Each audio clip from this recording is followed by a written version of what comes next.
आदाब नाजरीन, खबरनामे में आपका इस्तकबाल है। मैं हूं आपके साथ रेशमा फारूकी। आइए अब हेडलाइंस पर नजर डाल लेते हैं। काबीना ने कौमी सतह की 3 कोऑपरेटिव यूनियनों के क़याम को दी मंजूरी। Multi state cooperative export society और बायो मसनूआत के जखीरे, खरीद, ब्रांडिंग और सप्लाई के लिए multi state cooperative organic society के क़याम को मंजूरी। साथ ही multi state cooperative seed committee को भी मिली मंजूरी।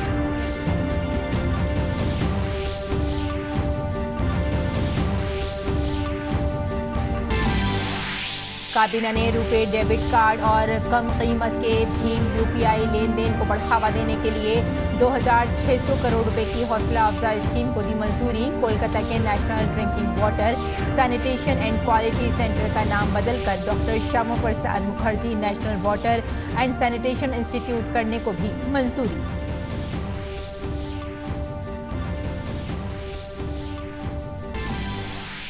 मध्य प्रदेश के इंदौर में आज से 2 रोजा ग्लोबल इन्वेस्टर समिट का आगाज। वजीर आजम नरेंद्र मोदी ने इजलास से किया खिताब। कहा, भारत ने सरमायाकारी के रास्ते की सभी रुकावटें की दूर। बैनुल-अक़वामी सरमायाकारों को भारत की तेजी से बढ़ती माशी ताकत का फायदा उठाने की दी दावत। आलमी बैंक ने भारत की मईशत पर जाहिर किया भरोसा। 2022-23 की मजमूई घरेलू पैदावार में इजाफे के पेशगी तखमीने को 6.5% से बढ़ाकर किया 6.9%। अमरीका, यूरोप और चीन समेत दुनिया की सभी बड़ी मईशतों में धीमी शरह नमू का जाहिर किया इम्कान। जम्मू कश्मीर के माचल सेक्टर में गश्त के दौरान खाई में गिरे फौज के जवान। जूनियर कमीशन अफसर समेत 3 जवान शहीद।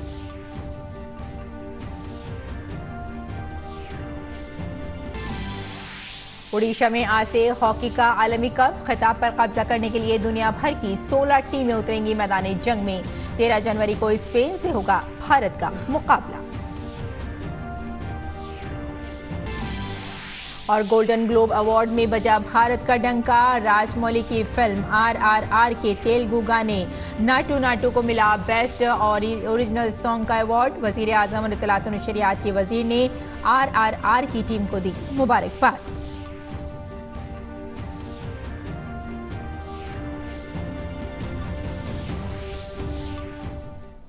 और अब खबरें तफसील से। वजीर आजम की सदारत में आज काबीना का इजलास हुआ। मीटिंग के बाद मरकजी वजीर भूपेंद्र यादव ने काबीना की प्रेस कॉन्फ्रेंस की। भूपेंद्र यादव ने कहा कि ताउन से खुशहाली और किसानों की आमदनी बढ़ाने के मकसद से काबीना ने कौमी सतह पर 3 नई कोऑपरेटिव यूनियनों के क़याम को मंजूरी दी है।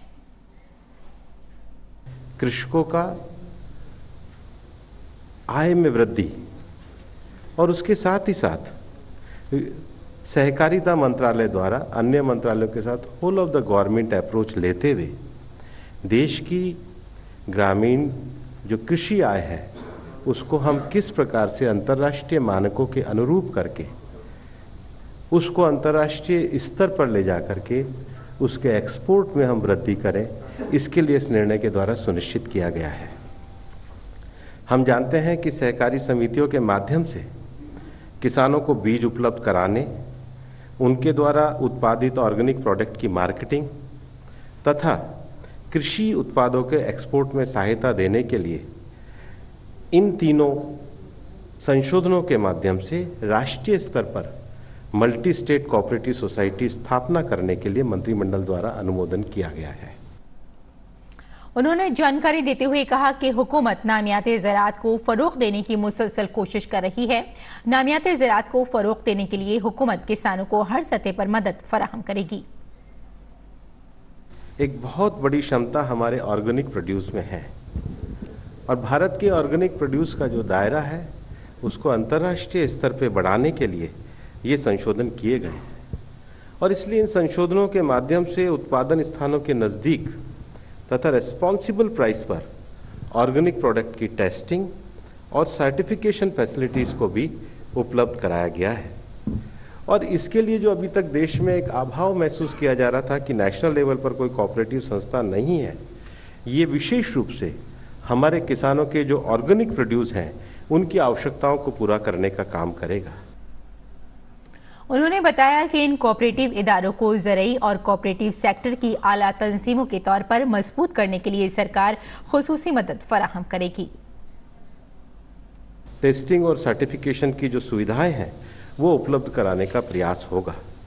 नेशनल कोऑपरेटिव एक्सपोर्ट लिमिटेड के द्वारा भी जो एक नया संस्थागत सोसाइटी का जो ढांचा उपलब्ध कराया गया है, उसके अंतर्गत एक ऐसे अम्ब्रेला ऑर्गेनाइजेशन के रूप में काम किया जाएगा जिसमें trading, procurement, storage, processing, marketing, branding, labelling, packaging और सर्टिफिकेशन के काम को और पूरा ही नहीं किया जाएगा। इसके लिए किसानों को, जिसकी बहुत बड़ी आवश्यकता हमारे ग्रामीण क्षेत्र में रहती है, कि उनको टेक्निकल गाइडेंस देने का भी काम किया जाएगा। काबीना ने रुपे डेबिट कार्ड और कम कीमत के भीम यूपीआई लेन देन को फरोग देने के लिए 2600 करोड़ रुपए की हौसला अफजाई स्कीम को भी मंजूरी दी है। मंत्रिमंडल ने आज रुपी डेबिट कार्ड तथा भीम यूपीआई के ट्रांजैक्शन को बढ़ावा देने के लिए इंसेंटिव स्कीम की मंजूरी दी है। हम जानते हैं पिछले 8 वर्षों में भारत में डिजिटल पेमेंट का एक बड़ा इकोसिस्टम बना है। पिछले दिसंबर में डिजिटल पेमेंट की वैल्यू जो 12 लाख करोड़ थी, इस संख्या को भारत के जीडीपी के अनुपात में देखें तो ये लगभग 54% है। डिजिटल पेमेंट को और आगे बढ़ाने के लिए माननीय प्रधानमंत्री जी ने कैबिनेट में 2600 करोड़ रुपए मंजूर किए हैं। इस इंसेंटिव स्कीम से डिजिटल पेमेंट को एमएसएमई सेक्टर, अनऑर्गेनाइज सेक्टर, किसानों और मजदूरों तक ले जाना संभव होगा। ये पेमेंट बैंकिंग नेटवर्क से किया जाएगा। साथ ही उन्होंने बताया कि काबीना ने कोलकाता के जोका में वाक़े national drinking water sanitation and quality centre का नाम तब्दील करके doctor Shyama Prasad Mukherjee national institute of water and sanitation करने को भी मंजूरी दी है। मंत्रिमंडल ने उसको एक कार्योत्तर स्वीकृति आज प्रदान करी है, जिसमें कोलकाता स्थित national centre for drinking water sanitation and quality का नामकरण doctor Shyama Prasad Mukherjee national institute of water and sanitation के रूप में एक कार्योत्तर स्वीकृति प्रदान की है। और national centre for drinking water sanitation and quality स्वच्छ भारत मिशन के लिए बजट के अलावा वित्तीय संसाधन जुटाने के लिए, डिसबर्स करने के लिए एक अच्छे प्रीमियर इंस्टीट्यूशन के रूप में उसको अभी वो जो कार्य कर रहा है उसके नामकरण को किया गया है। अगली खबर की जानिब बढ़ते हैं। इंदौर में प्रवासी इजलास के अख्ताम के बाद अब इस शहर में आज से 2 दिन के लिए ग्लोबल इन्वेस्टर समिट शुरू हो चुकी है। समिट की theme future ready Madhya Pradesh रखी गई है। आलमी सरमायाकार समिट में 82 ममालिक के नुमाइंदे शिरकत कर रहे हैं। 10 पार्टनर्स ममालिक हैं, 2 ममालिक के सुदूर और 5000 से जायद सनतकार हैं। इन्वेस्टर समिट में मुख्तलिफ मौज़ूआत पर 19 सेशन होंगे।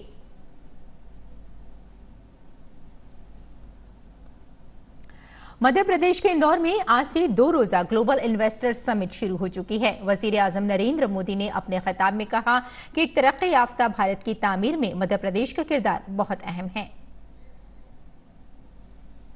विकसित भारत के निर्माण में मध्य प्रदेश की भूमिका बहुत महत्वपूर्ण है। आस्था, आध्यात्म से लेकर पर्यटन तक, एग्रीकल्चर से लेकर एजुकेशन और स्किल डेवलपमेंट तक एमपी अजब भी है, गजब भी है और सजग भी है। वजीर आजम नरेंद्र मोदी ने कहा कि सिर्फ एक मुस्तहकम, फैसला करने वाली और सही नीयत के साथ चलने वाली हुकूमत ही तरक्की को तेज कर सकती है। एक स्थिर सरकार, एक निर्णायक सरकार, सही नियत से चलने वाली सरकार विकास को अभूतपूर्व गति देकर दिखाती है। देश के लिए हर जरूरी फैसले उतनी ही तेजी से लिए जाते हैं। आपने भी देखा है कि कैसे बीते 8 वर्षों में हमने रिफॉर्म की स्पीड और स्केल को लगातार बढ़ाया है। वज़ीर आज़म ने कहा कि भारत में बुनियादी ढांचे की जदीदकारी से सरमायाकारी के इम्कानात को तक़वियत मिल रही है। भारत का आधुनिक होता इंफ्रास्ट्रक्चर, मल्टी मॉडल होता इंफ्रास्ट्रक्चर भी इन्वेस्टमेंट की संभावनाओं को जन्म दे रहा है। 8 वर्षों में हमने नेशनल हाईवे के निर्माण की स्पीड दोगुनी की है। इस दौरान भारत में ऑपरेशनल एयरपोर्ट्स की संख्या दोगुनी हो चुकी है। भारत की पोर्ट्स हैंडलिंग कैपेसिटी और पोर्ट टर्न अराउंड में अभूतपूर्व सुधार आया है।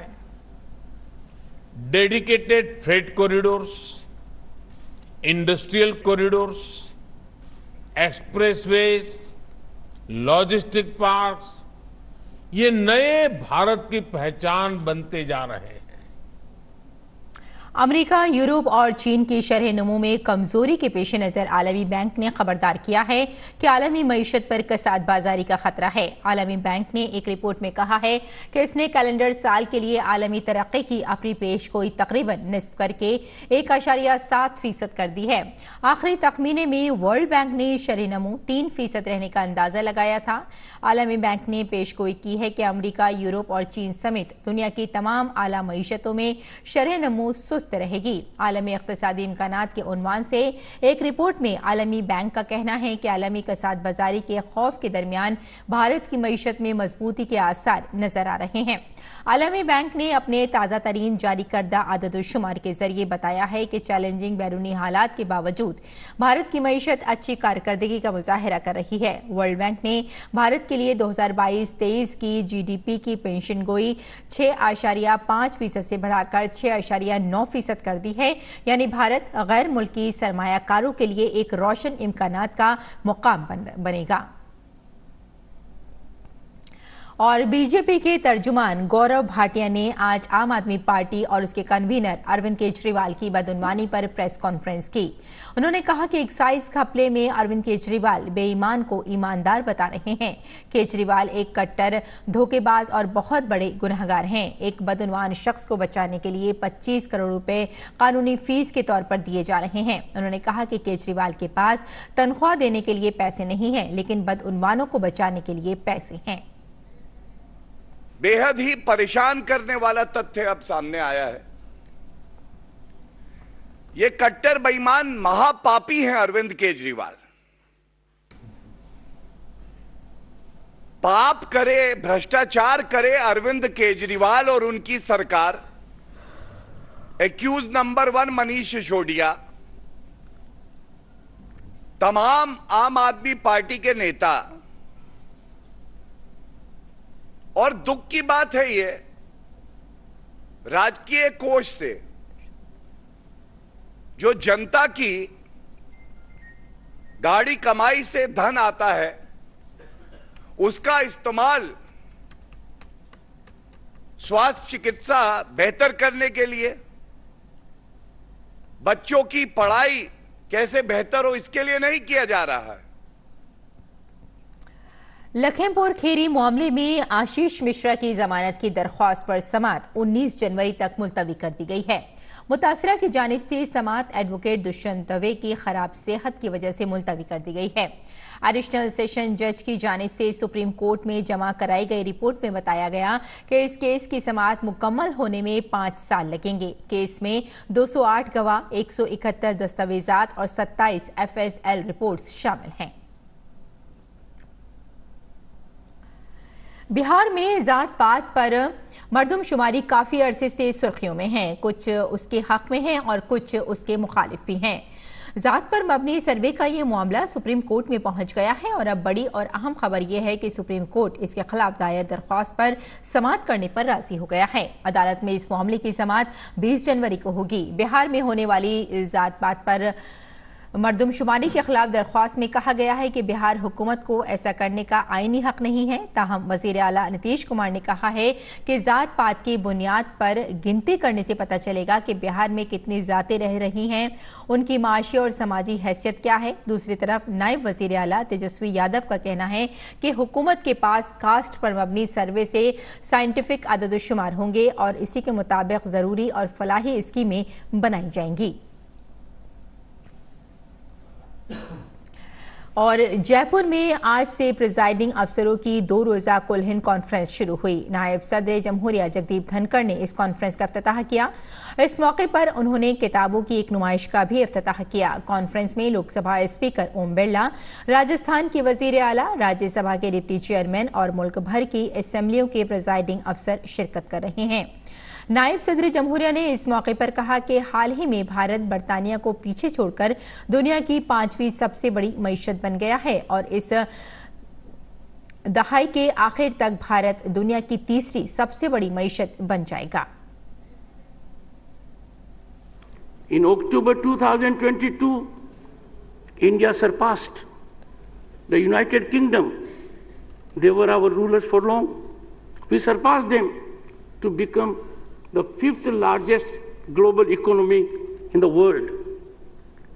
A great milestone and commendable achievement. By turn of the decade, we have no doubt, we will be the 3rd largest global economy. Very recently, you would have seen,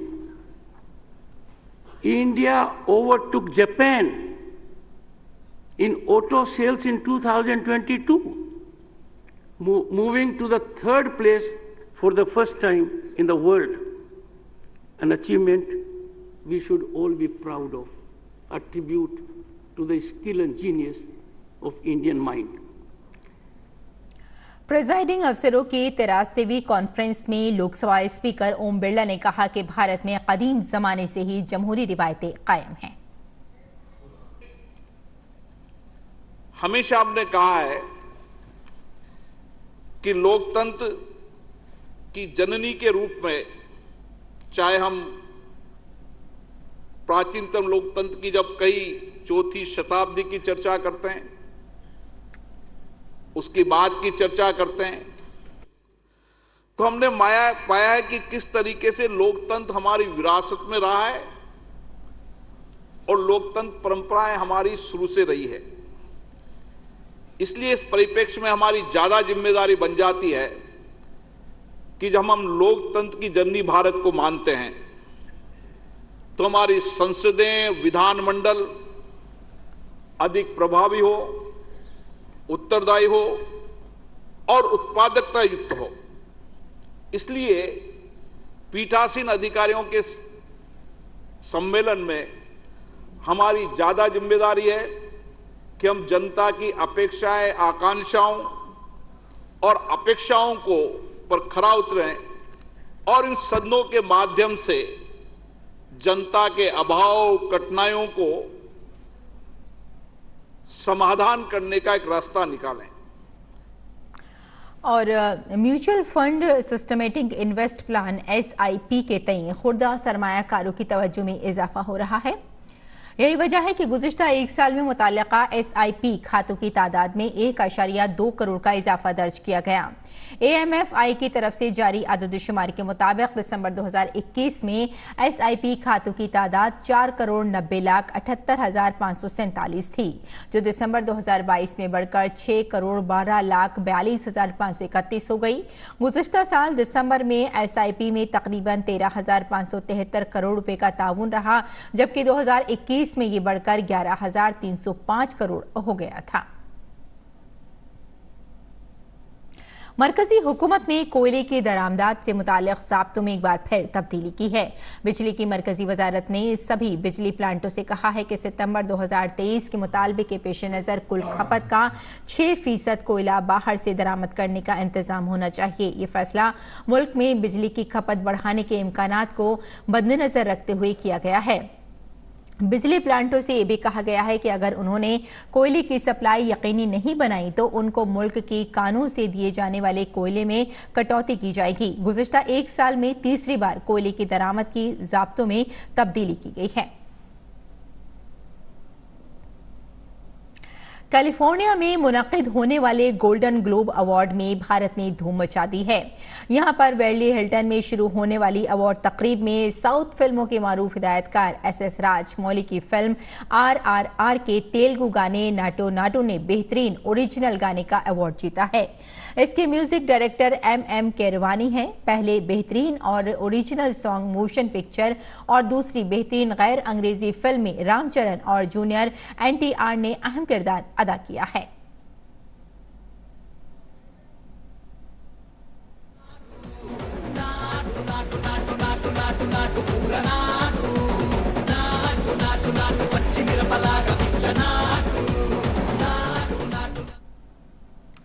वज़ीर-ए-आज़म नरेंद्र मोदी ने tweet करके कहा है कि ये एक बहुत ही खास हुसूलियाबी है।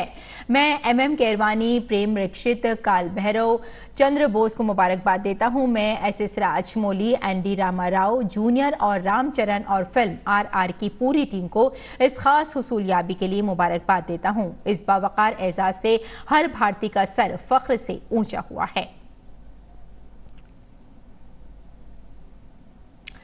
और उड़ीसा के कटक में हॉकी वर्ल्ड कप की इफ्तिताही तकरीब में शिरकत के लिए दारुल हुकूमत भुवनेश्वर पहुंचने पर मरकजी वजीर अनुराग सिंह ठाकुर का हवाई अड्डे पर पुरजोश इस्तकबाल किया गया। इस मौके पर मरकजी वजीर ने गोल्डन ग्लोब्स 2023 में RRR की नाटो नाटो के बेहतरीन गाने का अवार्ड जीतने पर खुशी का इजहार किया। उन्होंने कहा कि जिस तरह फिल्म RRR को इज्जत मिली है, मैं उन्हें अपनी और भारतीयों की तरफ से मुबारकबाद देता हूँ। दुनिया में इस तरह का कारनामा दिखाना अपने आप में एक बहुत बड़ी कामयाबी है। बधाई देता हूं अपनी ओर से भी, पूरे भारत की ओर से भी, और न केवल भारत में मनोरंजन किया, विश्व में ये करके दिखाना अपने आप में बहुत बड़ी उपलब्धि है। मेरी ओर से बहुत बधाई। मरकजी वजीर अनुराग सिंह ठाकुर ने कहा कि 18 से 19 जनवरी को मिशन ओलंपिक की तैयारियों के लिए ओडिशा में अहम मीटिंग होगी। उन्होंने कहा कि हुकूमत खेलों की तरक्की और खिलाड़ियों की तैयारी के लिए हर मुमकिन मदद करेगी। लगातार जो भी सुविधाएं अब या भविष्य में कोई भी होंगी वो भी करेंगे। मिशन ओलंपिक सेल जो हमारा है, जो ओलंपिक के पोडियम तक खिलाड़ियों को पहुंचाने के लिए चयन भी करता है, उनको सुविधाएं भी देता है। उनकी मीटिंग भी हमने 18 से 19 तारीख को उड़ीसा में ही रखी है। पहली बार कभी दिल्ली से बाहर वो मीटिंग हो रही है। तो आप देखिए, हम लगातार अपना प्रयास कर रहे हैं कि जितना आगे बढ़ा सके उतना करने का हर संभव प्रयास है। मर्दों का हॉकी वर्ल्ड कप आज से उड़ीसा में शुरू होगा। इफ्तिताही तकरीब आज शाम कटक के बारावती स्टेडियम में होगी, जिसमें 16 ममालिक के खिलाड़ी और अहलकार मुल्क के मोअज़्ज़िज़ीन समेत 20,000 के करीब तमाशाई शिरकत करेंगे। इफ्तिताही तकरीब में बॉलीवुड अदाकार भी परफॉर्म करते हुए नजर आएंगे। इसके अलावा के-पॉप ब्रांड ब्लैक स्वान की लाइव परफॉर्मेंस भी होगी, जिसमें उड़ीसा से ताल्लुक रखने वाली श्रेया लिंका भी शामिल होंगी। इसके अलावा कई मुकामी फनकार भी तकरीब में परफॉर्म करेंगे। हॉकी वर्ल्ड कप का आगाज 13 जनवरी को होगा, जिसमें भारतीय टीम स्पेन के खिलाफ अपनी मुहिम शुरू करेगी।